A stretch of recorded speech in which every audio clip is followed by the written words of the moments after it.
अस्सलाम वालेकुम रहमतुल्लाहि बरकातुहू। आप तमाम दोस्तों के इसरार के ऊपर इल्म रमल के ऊपर एक ग्रुप बना दिया, इल्म रमल को सिखाने के लिए एक ग्रुप बना दिया बाकायदा तौर पे, जिसके अंदर इल्म रमल के ऊपर मुफस्सल बहस की जाएगी इंशाअल्लाह। और जो लोग इल्म रमल के ऊपर मुझसे गाइडेंस लेना चाहें वो उस ग्रुप को ज्वाइन कर लें। नीचे डिस्क्रिप्शन के अंदर मैंने उस ग्रुप का लिंक दे दिया।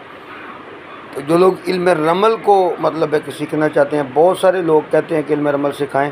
मेरी वीडियोस वाज़े पड़ी हुई हैं, इसके बावजूद दुनिया कहती है नहीं आप इस सवाल का समझ नहीं आई और ये पॉइंट बीच में से समझ नहीं आया। हालांकि उन वीडियोस से ज़्यादा अच्छा वो समझाया जा नहीं सकता मेरे ख़्याल में।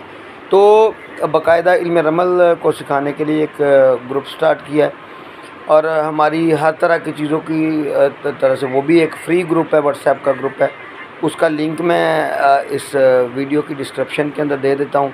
तो जो दोस्त हमारे जो भाई इल्म रमल के अंदर मतलब है कि सीखना चाहेंगे उसकी क्लासेस उनको दी जाएंगी, बाकायदा तौर पे वीडियोस भी बताई जाएंगी और वीडियोस के साथ उनको समझाया जाएगा। यानी इस ग्रुप के अंदर एक एक चीज़ इंशाल्लाह समझाई जाएगी, बताई जाएगी, एक एक चीज़ के ऊपर मुफस्सिल बहस होगी।